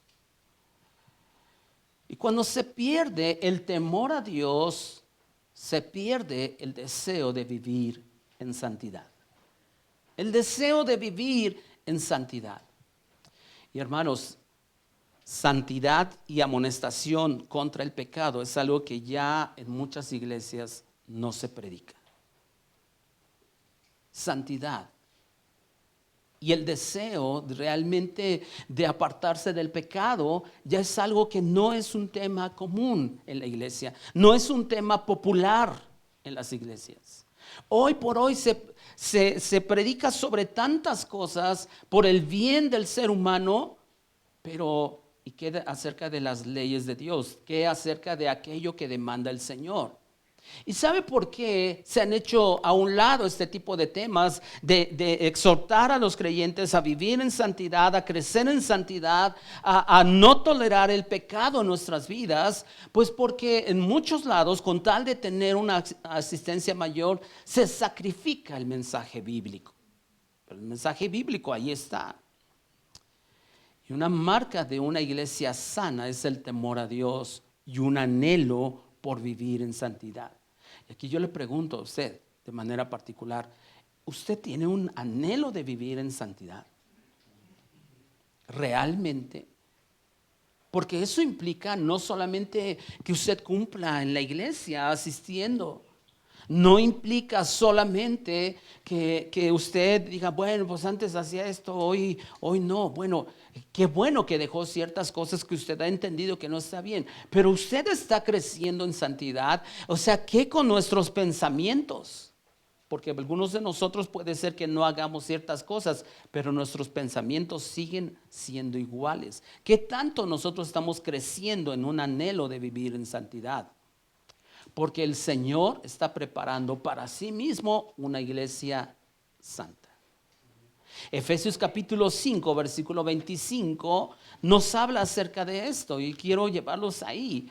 Porque el Señor está trabajando todos los días en su iglesia precisamente para cumplir lo que Él mismo se ha dispuesto para con su iglesia. Efesios capítulo 5, versículos 25 al 27 dice: maridos, amen a sus mujeres, así como Cristo amó a la iglesia y se entregó a sí mismo por ella para santificarla, habiéndola purificado en el lavamiento del agua por la palabra, a fin de presentársela a sí mismo una iglesia gloriosa, que no tuviese mancha ni arruga ni cosa semejante, sino que fuese santa y sin mancha.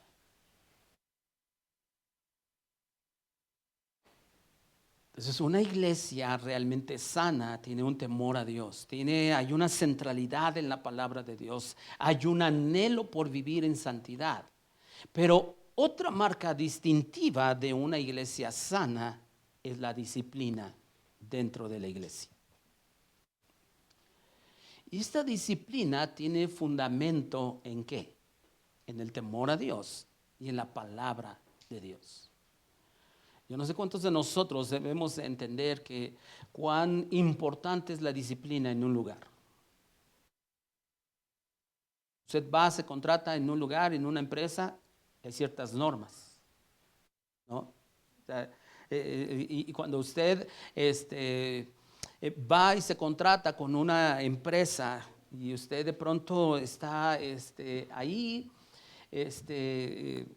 le dicen a usted, usted tiene que entrar a las 8 de la mañana. ¿Qué a poco a usted se le ocurre de pronto llegar a las 10? Pues es que no, hay una disciplina. Usted tiene que cumplir con ciertas cosas. Ajá. Pero esta disciplina dentro de la iglesia tiene un fundamento en la palabra de Dios y en el temor a Dios. Y es necesario que en la iglesia haya disciplina. Y vaya conmigo a Mateo capítulo 18, versículo 15, porque Jesús habló acerca de la disciplina dentro de la iglesia. Mateo capítulo 18, versículo 15.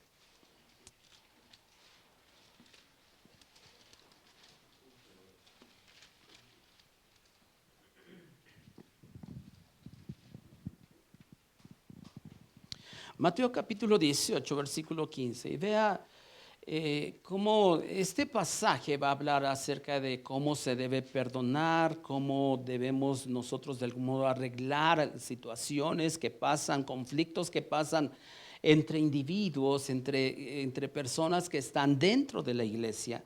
Versículo 15 dice, por tanto, si tu hermano peca contra ti, ve y repréndele estando tú y él solo. Si te oyere, has ganado a tu hermano. O sea, tienes un conflicto, confronta a tu hermano, o sea, habla con tu hermano. Si él te entiende, arreglen las cosas, está bien. Versículo siguiente. Mas si no te oyere, toma aún contigo a uno o dos, para que en boca de 2 o 3 testigos conste toda palabra. O sea, vamos a arreglar esto. No pudimos nosotros a solas, vamos a hablarle a 2 hermanos que sean maduros, que ellos no se metan, sino solamente van a ¿qué? A oír, a oír. Ajá. Siguiente versículo, 17. Si no los oyere a ellos, dilo a la iglesia, y si no oyere a la iglesia, denle por gentil y publicano. A ver, ¿cómo es eso? Bueno, ok, si no se arregla la situación delante de 2 testigos por lo menos, ok, entonces dilo a la iglesia. ¿Pero a qué iglesia? Pues a esa iglesia donde se reúnen y donde se debió de haber arreglado. Ok, pero si aún ni siquiera la iglesia lo escucha, ¿qué es eso de tenle por gentil y publicano? Simple y sencillamente expúlsalo de la iglesia. Y de pronto, como algunos de nosotros tenemos ideas equivocadas del propósito de la disciplina, de cómo debemos enfrentar este tipo de cosas, de pronto nos encontramos tratando de ser más sabios que lo que dice la palabra de Dios. Algunos de nosotros de pronto tenemos alguna diferencia con un hermano y de pronto lo que hacemos, lo primero es andarlo divulgando. La Biblia dice que no. Me acuerdo en alguna ocasión que me dijo alguien, es que tengo un problema con mi esposo. Y sabe que yo quiero hablar, pero en presencia de usted. Y recordé ese pasaje, le digo, mira, ¿por qué no hacemos lo siguiente? Primero trata de hablar con tu esposo. Habla con tu esposo. Y si no se ponen de acuerdo, ahora sí que nosotros estamos. les di unos minutos y de pronto esa persona ya salió de ahí sonriente. Le digo, ¿qué pasó? Dice, ya resolvimos todo. Le digo, ¿ya ves? Y yo por dentro dije, pues ya hasta me ahorré un rato aquí de estar escuchando cosas. ¿Por qué? Porque esto es lo que dice la palabra de Dios que lo debemos hacer. Ahora, de pronto cuando nosotros encontramos este tipo de versículos 17, si no oye a la iglesia, denle por gentil o publicano, o sea, sácalo de la iglesia. A veces en nuestro concepto meramente humano de cómo debemos hacer iglesia, ¿qué es lo que pensamos? Ya lo sacaron de la iglesia, qué malos, qué falta de misericordia de la iglesia. No, es lo que dice la Biblia que debemos hacer. Yo no sé cuántos de nosotros, y yo sé que muchos de nosotros hemos estado en otras iglesias, pero yo no sé cuántos de nosotros hemos visto cómo si en esas iglesias realmente había disciplina bíblica. Pero algunos de nosotros no. Entonces, como no lo vimos, nosotros pensamos, no, si disciplinan a alguien, si lo sacan de la iglesia, de algún modo, pues es que la iglesia debía de ser más misericordiosa, más compasiva. Pero la disciplina en la iglesia, número uno, hermanos, debemos de entender, es bíblica. ¿Sí? Ahora, debemos, y bueno, hay casos como aquí, y nos está diciendo la Biblia, Jesús, son palabras de Jesús, que está diciendo cuál es el proceso para en un momento dado tratar un conflicto dentro de la iglesia y que el último de los pasos sería una excomunión de la iglesia, sacarlo de la iglesia. Ahora, solamente por eso, vayamos a cosas o casos específicos. Vamos a segunda carta a Tesalonicenses, capítulo 3, versículo 14. Lo que pasa, hermanos, es que a veces nosotros como creyentes nos creemos más misericordiosos que el Señor, pero en realidad el Señor nos ha mandado cómo debemos tratar ciertas cosas. Segunda carta a los Tesalonicenses, capítulo 3, versículos 14 y 15. Por cierto, esta segunda carta a los Tesalonicenses, Pablo la escribe en un ambiente, por llamarlo así, en el que los tesalonicenses, ellos estaban convencidos que el Señor iba a venir en su generación. Y algunos de ellos habían dejado incluso su trabajo. Y por eso de pronto Pablo les dice, hey, ustedes deben de seguir trabajando. O sea, si no andan de una manera desordenada. Es en ese contexto que Pablo está escribiendo. El versículo 14 dice, si alguno no obedece a lo que decimos por medio de esta carta, ¿a ese qué? Señálenlo. Y no se junten con él para que se avergüence. Y vean el equilibrio que da Pablo. Mas no lo tengan por enemigo, sino amonéstenle como hermano. Si alguno no obedece, si alguno no se sujeta, a ese señálenlo. Ahora, no se trata de que ya de pronto vino y todo el mundo se aleja de él, ¿verdad? Así como que, no, o sea, entendamos qué es lo que está diciendo la Escritura. Otro caso más, y vean cómo es bíblico todo esto, que de pronto debemos de tratar este tipo de situaciones dentro de la iglesia. Primera carta a los Corintios, capítulo 5, versículo 2. Y sé que algunos, todos lo hemos leído, pero de pronto tal pareciera que de pronto a nosotros se nos olvida este tipo de pasajes. Es más, vamos a leer desde el versículo 1 para poder entender de lo que está tratando Pablo. Recordemos que Pablo escribe esta carta a esta iglesia avivada en dones, pero sumamente desordenada. Había tolerado el pecado, habían problemas entre los matrimonios, habían problemas entre familias, de tal manera que se demandaban ante juzgados públicos, juzgados de este mundo, y Pablo está condenando todo esto, porque era una iglesia sumamente desordenada. Y aquí menciona otro aspecto. Dice, de cierto se oye que hay entre ustedes fornicación, y tal fornicación cual ni aún se nombra entre los gentiles, tanto que alguno tiene la mujer de su padre. y ustedes están envanecidos. ¿No debieran más bien haberse lamentado para que fuese quitado en medio de ustedes el que cometió tal acción? ¿Qué les está diciendo Pablo? Ok, ¿por qué nadie ha juzgado esta situación? Porque nadie ha dicho, ¿sabes qué? Aquí no tienes lugar. Porque este creyente, sí entendimos que, ¿con quién andaba este creyente? Con su madrastra. Y entonces Pablo está diciendo, ¿acaso ninguno de ustedes puede juzgar esta situación? A este lo tienen que quitar de en medio, a este lo tienen que sacar de la iglesia. Ahora, yo sé que para algunos de nosotros podíamos pensar, qué legalistas. No, eso no es legalismo, eso es bíblico. Eso es bíblico. Tito capítulo 3, versículos 10 y 11. Es que la Biblia nos dice cómo debemos hacer iglesia. Y no nos creamos más compasivos, o no querramos ser más compasivos que lo que dice la palabra de Dios. Tito capítulo 3, versículos 10 y 11. Dice, al hombre que cause divisiones después de una y otra amonestación, ¿qué? Deséchalo, o sea, sácalo de la iglesia, sabiendo que el tal se ha pervertido y peca y está condenado por su propio juicio. Entonces, hermanos, la disciplina dentro de la iglesia, debemos de entender, es bíblica. Es bíblica, absolutamente. Ahora, la disciplina es bíblica, pero tiene el propósito principal de restaurar al creyente que ha pecado, que ha caído.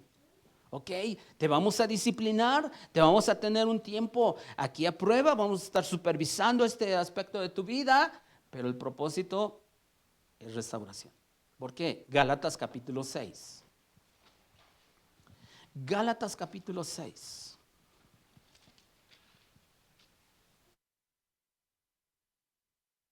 Hermanos, si alguno fuere sorprendido en alguna falta, ustedes que son espirituales, o sea, maduros, restáurenle con espíritu de mansedumbre, considerándote a ti mismo, no sea que tú también seas tentado.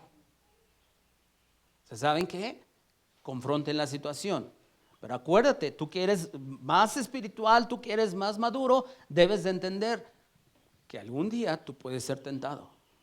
Y puedes caer. ¿Y cómo se debe de aplicar la disciplina? Número uno, tienes que entender, es para restaurar al hermano, pero lo tienes que hacer con mansedumbre.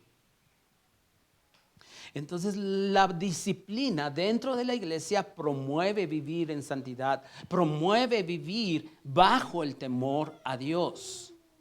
¿Y cómo aplicamos disciplina? Bueno, según los parámetros de la palabra de Dios. ¿Por qué? ¿Por qué la disciplina? Vuelvo a repetir, porque promueve vivir en santidad en medio de nosotros. Promueve. ¿Por qué? Nunca se nos debe olvidar que hemos sido llamados para ser santos. Tú y yo como creyentes no hemos sido llamados para tener éxito, como hoy en muchos lugares se predica. Y es que tienes la bendición de Dios y vas a tener éxito en tu carrera, en las empresas que Dios te va a permitir levantar. Y gracias a Dios por aquellos cristianos que prosperan y levantan empresas y son hombres que tienen éxito, digámoslo así, en este mundo. Pero hermanos, como creyentes no se nos debe olvidar que para eso hemos sido llamados. Romanos capítulo 1, versículo 7. Romanos capítulo 1, versículo 7. Pablo está aquí en los saludos de su carta y dice, a todos los que están en Roma, amados de Dios, llamados ¿a qué? A ser santos. Gracia y paz a ustedes de Dios nuestro Padre y del Señor Jesucristo. Y entonces encontramos también en primera carta a los Corintios, capítulo 1, versículo 2, la misma frase, llamados a ser santos. Yo entiendo muy bien, cuando la iglesia baja los estándares de santidad, tarde o temprano, esa iglesia va a manifestar iniquidad. Vuelvo a repetir, bajemos los estándares de santidad y la iglesia tarde o temprano va a manifestar iniquidad. Iniquidad. Y hermanos, tal como lo decía Jehiel, hoy precisamente, y ya lo habíamos anunciado hace una semana, hoy traemos lo que es el pacto de membresía. Y lo expresé durante el breve tiempo que tuvimos de oración. Yo he estado orando a Dios, pidiéndole a Dios que realmente nosotros podamos entender que hay una diferencia entre asistir a una iglesia y ser miembro de la iglesia. Existe una grandísima diferencia. Y no solamente, bueno, obviamente la diferencia principal es el compromiso. El compromiso que yo tengo hacia una iglesia local, el compromiso que tengo de servir a Dios, pero por consiguiente eso me lleva a servir a mi hermano con el cual yo me congrego. Y entonces cada vez que yo me toca hacer el aseo de este lugar, lo hago con amor. ¿Por qué? Porque lo estoy haciendo para mis hermanos. Lo hago primeramente para Dios, pero también lo hago para mis hermanos. No es algo que me pese, no es algo que no quiera hacerlo, no es algo, ay, otra vez la limpieza, ay, otra vez me toca esto. No, o sea, porque hay un compromiso.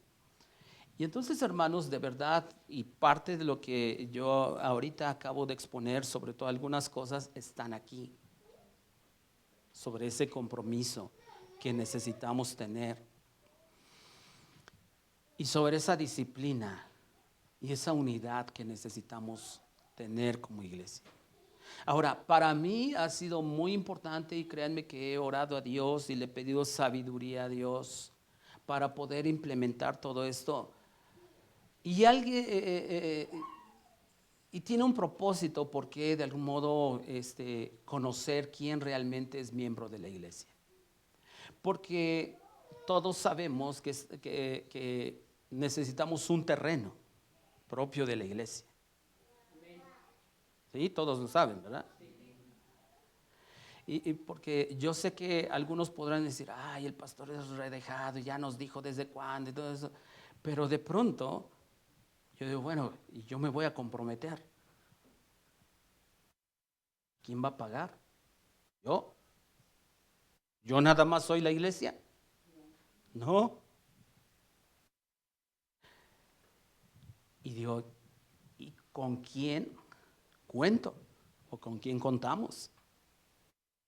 Y entonces de pronto, así como que preguntándole a Dios y todo, yo lo entendí muy bien. No lo hagas hasta que sepas cuántos miembros hay en la iglesia, con quiénes cuentas. Porque yo sé, hermanos, y créanme, esto que se los voy a decir, se los digo de verdad, de corazón, yo sé que en un momento dado no todos van a estar dispuestos a firmar esto. Yo lo sé. Y algunos no me extrañaría que de pronto digan que esto lo tomen incluso a la ligera. Que esto de pronto alguien diga, bueno, lo voy a firmar para que no esté moliendo el pastor. Pero créanme que no se trata de eso.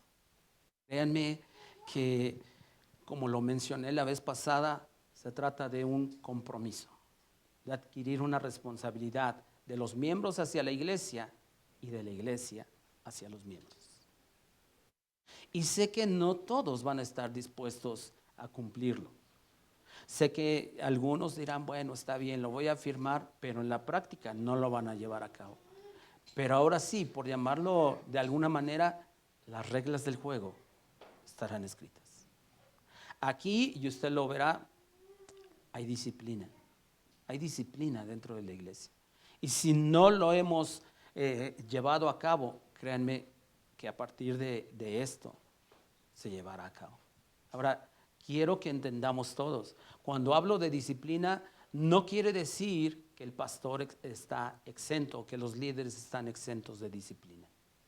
Hermanos, y se los digo de una manera clara, sea el pastor, sea el que vaya a ser diácono, todos estaremos sujetos a esta disciplina. Y hermanos, en lo particular, se los digo, si ustedes de pronto saben que yo he hecho algo malo en cuestión moral, en cuestión de que no está bien, no permitan que yo siga en el pastorado.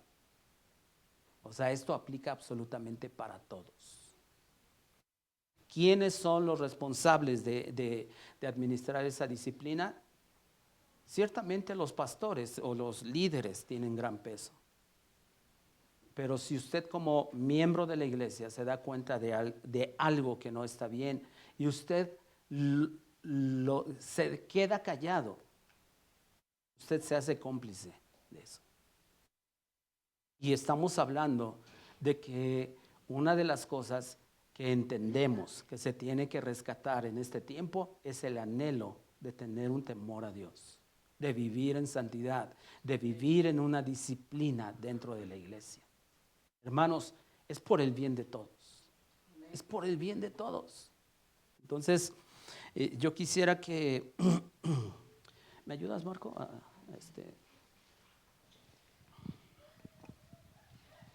¿Y qué vamos a hacer realmente? Si me ayudas. Aquel que... Y es más, o sea, dáselos, o sea...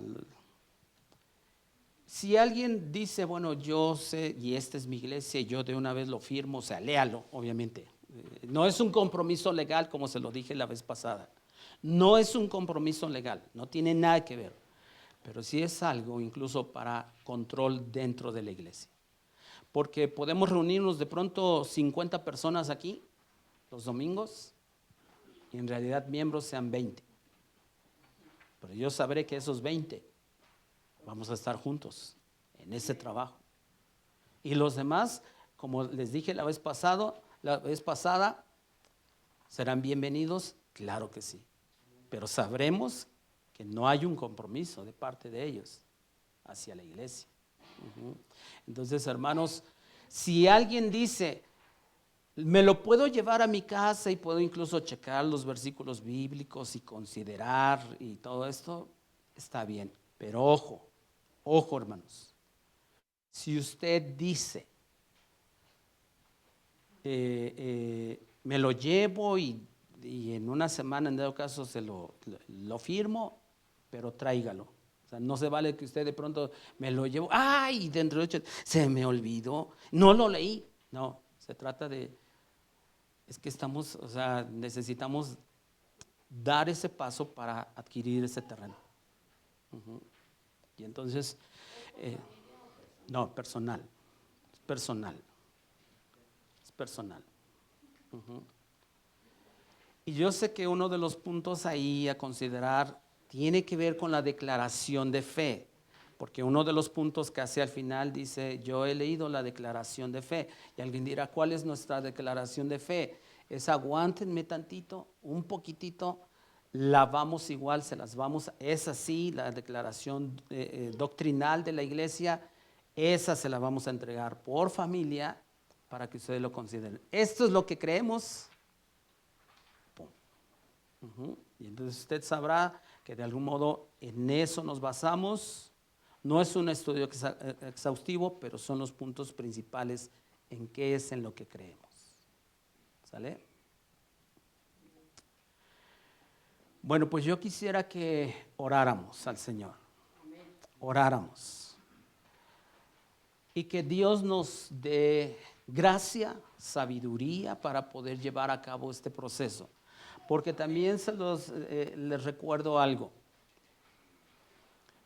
No solamente se trata pues, de adquirir un terreno y saber con cuántos contamos en cuestión económica, sino de algún modo entender que el que de pronto diga, bueno, yo no creo exactamente esto igual que lo que dice la declaración de fe, pero usted cuando dice yo me hago miembro, es que usted se compromete a en un momento dado sujetarse a esa declaración de fe. Y por eso le digo, si usted no está seguro, lléveselo a su casa, pero no haga caso omiso a esto, porque además el proceso, recuerden algo, tenemos que nombrar diáconos y tenemos que nombrar por lo menos un anciano o un pastor más. ¿Sale? Yo no soy el que tiene el control de la iglesia. Y créanme que todo esto lo hacemos por el bienestar de la iglesia. Entonces, hermanos, yo quiero que nos pongamos en pie en esta tarde ya. Y oremos a Dios. Oremos a Dios. Padre, gracias, oh Dios, porque siempre nos instruyes. Siempre tu palabra confronta nuestra manera de pensar y de vivir, nuestra manera de hablar. Padre, ayúdanos, oh Dios. Esto para muchos de nosotros es algo nuevo, pero es algo que vemos en tu palabra. Yo sé, oh Dios, que algunos tal vez no entenderán del todo y tal vez algunos no se comprometerán. Incluso algunos tal vez firmarán este pacto de membresía y aún así no habrá una respuesta de parte de ellos. Pero no somos quien, oh Dios, para juzgarlos, sino simple y sencillamente queremos, oh Dios, ser una iglesia saludable, que entiende, oh Dios, la importancia de la membresía, la importancia de alinearnos a lo que dice tu palabra. Te pido, oh Dios, que nos ayudes a cada uno de nosotros a poder, oh Dios, crecer en entendimiento de esto, oh Dios, y a llevar con sabiduría todo este proceso. Ayúdanos, Dios. Sé que en nuestra condición humana podemos cometer errores y te pedimos perdón de antemano. Pero yo sé que tu Espíritu Santo nos guía. Yo sé que tu Espíritu Santo nos guiará, Señor, a tomar las mejores decisiones. Señor, si hay en nosotros, Señor, en nuestro pensamiento, que esto es mero legalismo, oh Dios, trata con nosotros. Te lo pido, oh Dios, te lo suplico. Y ayúdanos, oh Dios, para vivir para tu gloria, para que tu nombre sea glorificado. Y no se trata, que podamos entender que no solamente se trata de ser miembros de una iglesia, sino que se trata de poner orden en nuestra familia, en nuestra vida misma. Ayúdanos, Dios. Ayúdanos porque necesitamos tu gracia. Necesitamos de ti, amado Espíritu Santo. Y que solo al nombre de Cristo sea la gloria por siempre. En el nombre de Jesús. Amén.